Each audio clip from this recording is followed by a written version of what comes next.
voilà, le dernier cas de la journée, enfin du congrès, c'est une rétinopathie proliférante, diabète. Moi, je pense que c'est pas un diabète, je pense qu'une drépanocytose, parce que vous allez voir plus tard, un peu plus loin, il y a une espèce de ligne qui sépare la zone ischémique de la zone qui est irriguée. Et notre collègue nous envoie ce cas parce qu'il pense avoir fait une déchirure rétinienne. Et en fait, vous allez voir, c'est un petit peu plus loin, je pense qu'il n'a pas fait de déchirure rétinienne et que c'est simplement, il a brouté à un moment de la hyaloïde de l'autre côté de la ligne qui sépare on va la voir, cette ligne, qui sépare la zone irriguée, voilà, bon, elle est disparue, qui sépare la zone irriguée de la zone ischémique, anoxique. Mais j'ai conservé quand même ce cas parce que, bon, c'est un film de 10-12 minutes. Je l'ai accéléré par 2 parce que c'est regardable en accéléré. Et vous voyez que l'auteur tourne, qu'il enlève un petit peu de prolifération au hasard de ses mouvements circulaires. Il enlève un peu de... Là, la ligne dont je vous parlais. Et là, à mon avis, c'est anoxique. Et là, c'est simplement... Et pif, il a l'impression, là, de faire une petite déchirure. Voilà, qu'on voit ici. Mais à mon sens, c'est pas une déchirure. Et ce qui m'a frappé, c'est que donc, il fait son boulot, mais en tournant comme ça, et en 10 minutes, il n'a pas fait grand-chose. Il reste encore énormément de prolifération, il reste encore... Et alors, il a enlevé un petit peu, mais ça manque de stratégie, ça manque de logique et de plan chirurgical, de plan d'attaque. On a l'impression qu'il fait ce qu'il peut, mais qu'il n'a pas réfléchi avant comment il faut traiter ces rétinopathies proliférantes. Alors, là, on va arrêter là, et je vais vous montrer une vidéo que j'avais faite il y a 20 ans, où j'essayais d'organiser un peu la gestuelle. La technique que j'utilise pour disséquer les membranes de rétinopathie proliférante est inspirée de la vie de tous les jours. Que fait-on quand on veut séparer deux feuilles adhérentes? On fixe les feuilles avec la main gauche de façon à ce que la main droite puisse couper les adhérentes sans exercer de traction préférentielle sur l'une ou l'autre des feuilles, ce qui pourrait créer une déchirure.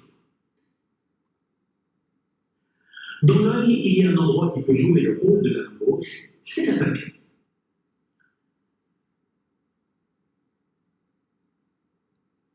Dans cette première configuration, les choses sont simples car il n'y a pas de prolifération sévère, excepté autour du neurotique.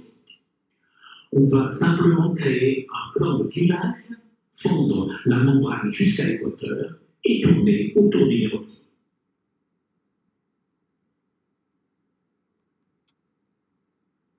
Tout se fera par des mouvements centrifuges et parallèles au plan rétinien. Pas besoin de pince ou de ciseaux qui exposent à un risque de déchirure et d'hémorragie.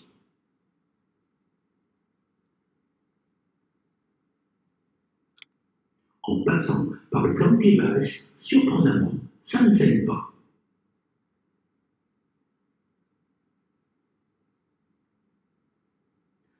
À la fin de cette dissection en bloc, le hydrotome peut enlever les membranes.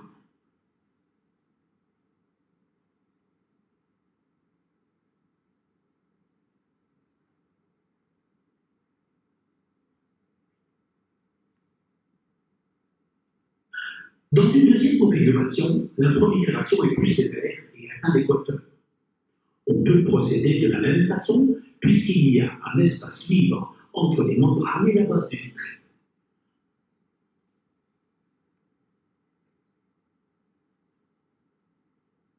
Lorsqu'on atteint des adhérences, il faut bien veiller à ce que la pointe du crochet mousse regarde en arrière, légèrement vers l'optique, de façon à ce que le crochet glisse si l'adhérence est trop forte.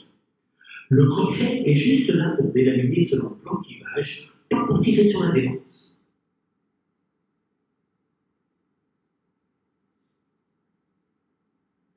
Si l'extrémité du crochet était placée plus en avant, le risque d'entraîner une traction et donc une déchirure, compliquant alors fortement la suite de la procédure, serait important.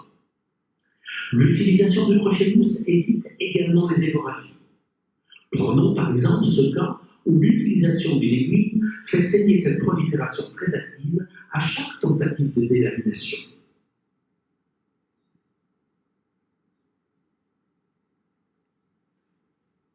Quand on remplace l'aiguille par un crochet mousse qui va faire la délamination selon le plan de clivage anatomique, le saignement s'arrête.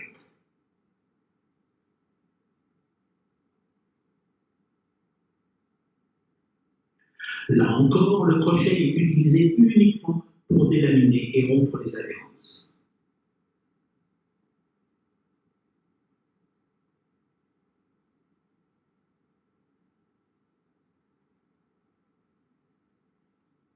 Pour faciliter les manipulations tournant autour des nerfs optiques, le vitréotome est utilisé de temps en temps pour enlever les tissus disséqués et séparer les membranes de la rétine périphérique.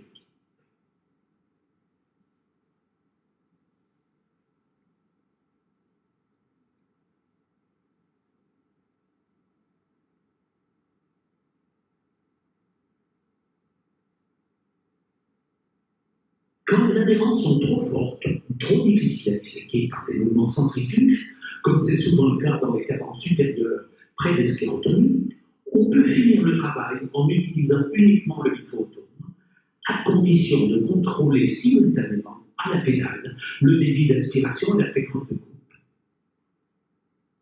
Comme le ferait une limace mangeant une feuille de laitue, ou plus exactement, comme le fait une vache sélectionnant une touffe d'herbe avec la langue avant de la sectionner et de l'avaler.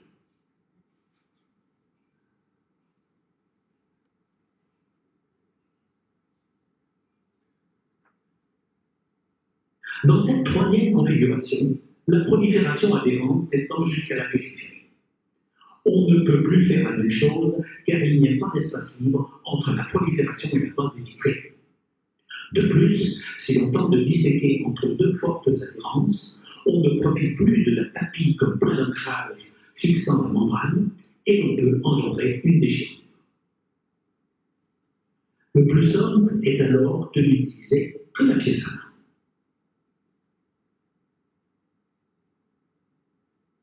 En effet, j'ai comme principe d'éviter tant possible de créer des déchirures, ce qui pourrait obliger à jeter du silicone, dont on connaît les effets sur ces patients à la circulation rétinienne fragile.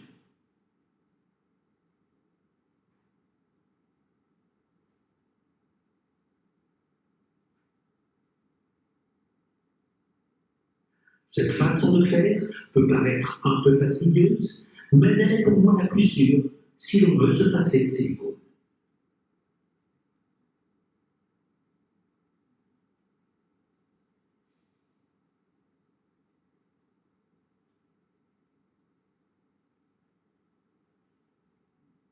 Bien sûr, cela ne peut se faire qu'en utilisant des machines à vitrectomie permettant de contrôler simultanément à la pédale la fréquence de coupe et le débit d'aspiration.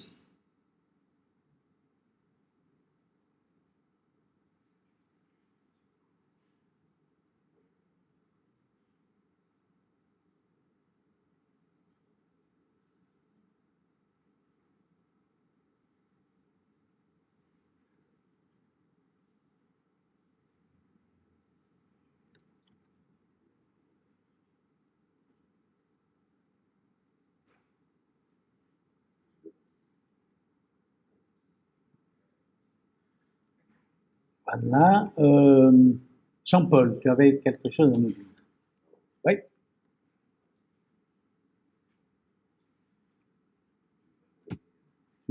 C'est toi là? Oui. Ah oui.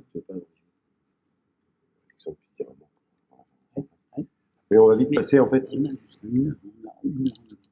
Ah, d'accord. Oui, en fait, c'est une communication que j'avais fait aux IMOR pour le. Je sais pas pourquoi Didier a voulu la mettre là, mais pour la limite des IVT en fait. Et Donc on m'avait demandé de parler des IVT. Alors vous savez que les IVT occasionnent pratiquement autant de complications infectieuses que la chirurgie de la cataracte. Donc là c'était la vitrectomie sur une endophtalmie. Et donc on va vous allez voir, récupérer l'allure capillaire. Et c'est un malade qui a des dixièmes, donc en post-vitrectomie, mais il a été traité donc par vitrectomie, puis en radiothérapie, et pratiquement immédiatement. La deuxième partie est pour vous alerter sur les multiples injections dans des pathologies qui ne sont pas du ressort des IVT. Et malheureusement, dans notre pratique journalière, je pense que je ne suis pas le seul, les médicaux injectent énormément les membranes maculaires.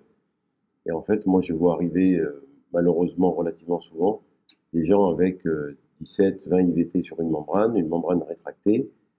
Il ne faut pas oublier que les injections d'anti-VEGF entraînent une fibrose réactionnelle. Vous savez que, par exemple, dans les rétinopathies diabétiques, on dit qu'il faut opérer le malade, faire la vitrectomie dans les 3 jours qui suivent l'injection d'anti-VEGF, qui bouche les vaisseaux dans les 24 heures, mais qui démarre sa fibrose dans les 72 heures. Donc on a malheureusement des membranes difficiles à faire sur des rétines décollées. Et le troisième cas est le cas d'un charpentier qui m'a beaucoup ému parce qu'il est arrivé aveugle au cabinet avec les 2 yeux dans cet état-là. Et il avait eu le protocole de 52 IVT d'un côté et 57 de l'autre. Et donc il était inopérable par des techniques traditionnelles modernes, si vous voulez. Donc je suis revenu à l'ancien temps, c'est-à-dire au 20 gauge avec des ciseaux. En fait, les ciseaux de 23 ou 25 gauge ne peuvent pas couper des membranes de ce gabarit. Et j'ai dû faire les 2 yeux avec cette technique. Alors vous voyez que j'ai les mêmes principes que Didier, mais que là l'exérèse en bloc n'est pas possible. Et donc le seul moyen de traiter ces patients sans avoir d'accident est de segmenter les membranes et de les enlever après au vitréotome.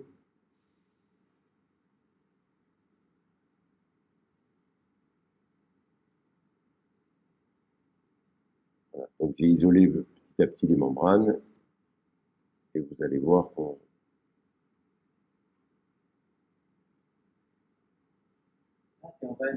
Oui, je suis en main gauche, c'est ce que j'ai dit là. En fait, en 23 gauche, les ciseaux ne marchent pas là. Il faut voir l'ampleur de l'épaisseur des membranes. C'est une chirurgie qui est un peu extraordinaire, enfin, parce qu'on a malheureusement, même moi qui ai un gros recrutement de la Réunion et tout ça, on ne fait jamais ça. Ça, c'était un malade de Fayence, du sud de la France. Il a récupéré 2 d'un côté et 5 de l'autre.